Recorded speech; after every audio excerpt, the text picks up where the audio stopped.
Hello and welcome. This is Microsoft Flight Simulator and this is the Phoenix Airbus A320. And today I thought we'd do something a little bit different because you've asked me a lot of different questions in the comments. A lot of them are worth an entire video, but some of them can be answered fairly quickly and I just don't see how we can make an entire video of some of these questions. So I've decided to simply collect them all up, write them down, and we have a quick Q&A session where I will answer some of the questions that can, at least in my mind, be answered fairly quickly. So we'll just be hanging out here on this ANA A320. We are in Japan, one of my favorite countries, and I'll talk you through all your questions. Now, because this is a different format, I've decided to include some real-world photos I took myself. I apologize for the quality.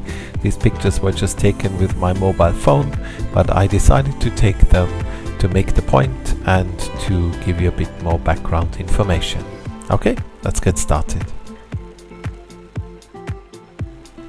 Okay, first question.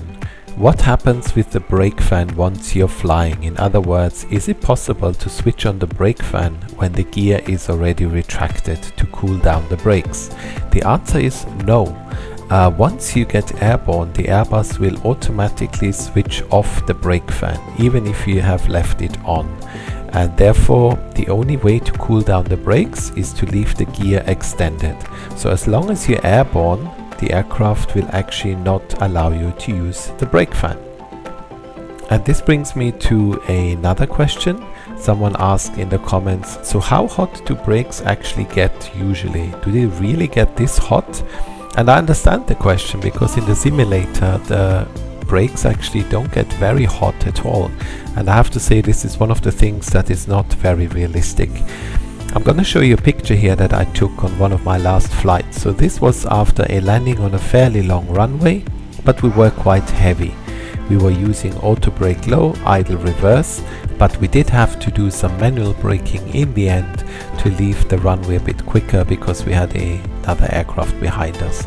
And as you can see, the temperatures are actually quite high. So this picture was taken once we were at the gate with the engines shut down. And as I said, in my brake video, we do not use the brake fan whilst parked at the stand. So these temperatures are not going to change dramatically. And so you can see already that when you start your push and make your way to the runway that these brakes are quite hot. And if you have 4 sectors, this will accumulate quite a bit. So yes, brakes do get very hot.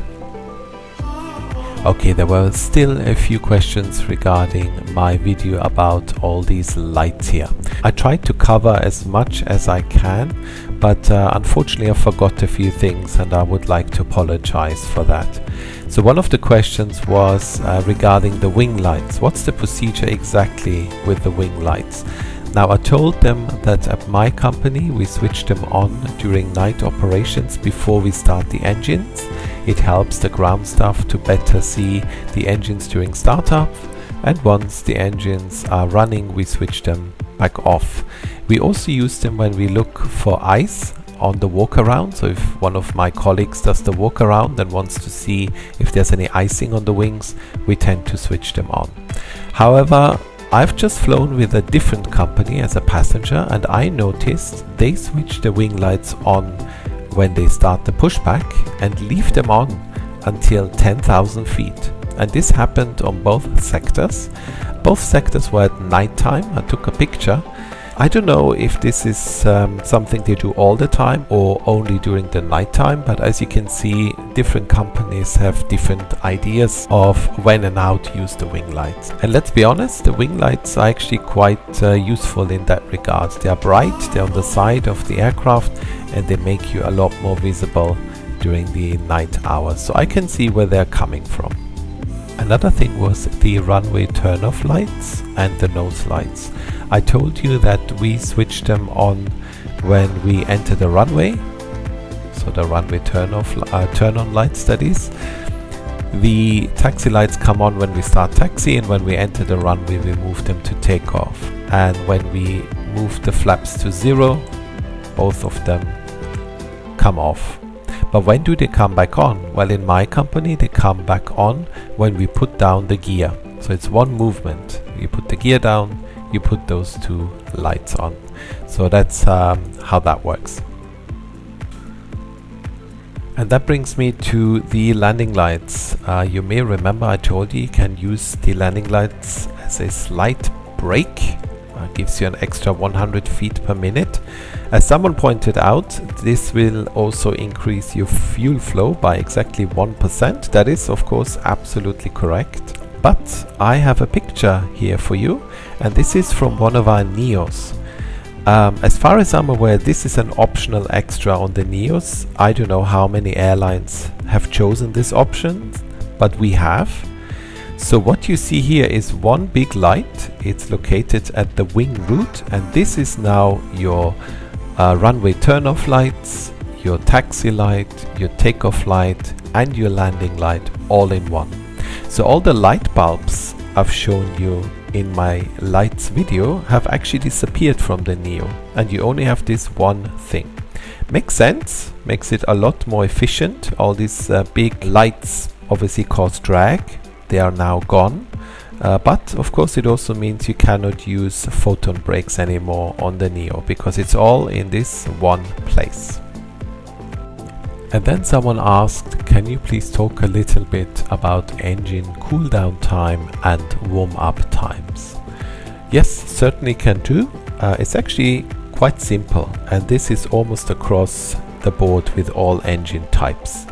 So once you start the engines, before you are allowed to give takeoff power, you need to have a certain warm-up time.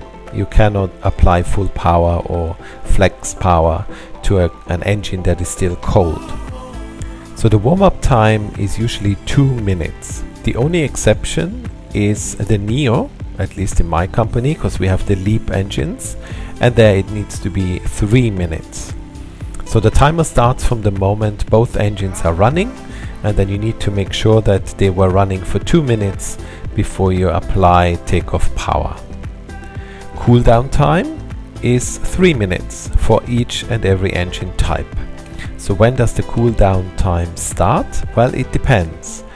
If you land without using reversers, so you're just going to reverse idle, which by the way you must always do on every landing, the reversers must always be on, then your 3 minutes start from the moment you touch down. If you decide to use the reversers, then your 3 minutes start from the moment when you stow the reversers. So you basically put the engines into idle. In the real world, the way I do it is, once we leave the runway, I just set the timer, and by the time we reach the gate, I'll just check if 3 minutes have elapsed. That way each and every case is covered, and I can ensure that the engines have had their cooldown time before we shut them down. And this is a segue to another question. Someone asked about single engine taxi. So at my company we are allowed to perform a single engine taxi, but only after landing, not before takeoff. And the rule is the same. You have to wait 3 minutes, so wait for the cooldown time to be elapsed, and then you switch off one engine. We always switch off engine number 2, and I'm gonna show you the procedure for that now. So let's pretend that we are just taxiing to the gate. 3 minutes have elapsed. The call out at my company is engine cooldown time elapsed, at which point the colleague decides whether or not we should do a single engine taxi or not. In some circumstances a single engine taxi is not advisable. If there's lots of snow or slush on the taxiway, it's certainly not a good idea. Some airports have quite steep hills. Sounds weird, but it's true, and you should never go above a certain N1 with the running engine. In that case we leave both engines running, but if it's possible, then you simply switch off engine number 2, and you come up here and you click on the yellow elec pump and switch it on. Then when you arrive at the gate, you switch off the remaining engine and switch the yellow elec pump back off. And that's the procedure for single engine taxi. And as the sun sets here in Japan, we have come to the end of this short video. So I hope you found this useful, and I hope you found it interesting. Before I let you go, I'll show you a quick picture I took recently on one of my approaches. As you can see, sometimes life gets quite complicated in the cockpit. Anyway, have a good time, have a good day, and I look forward to seeing you in the next one. Until then, all the best. Bye bye.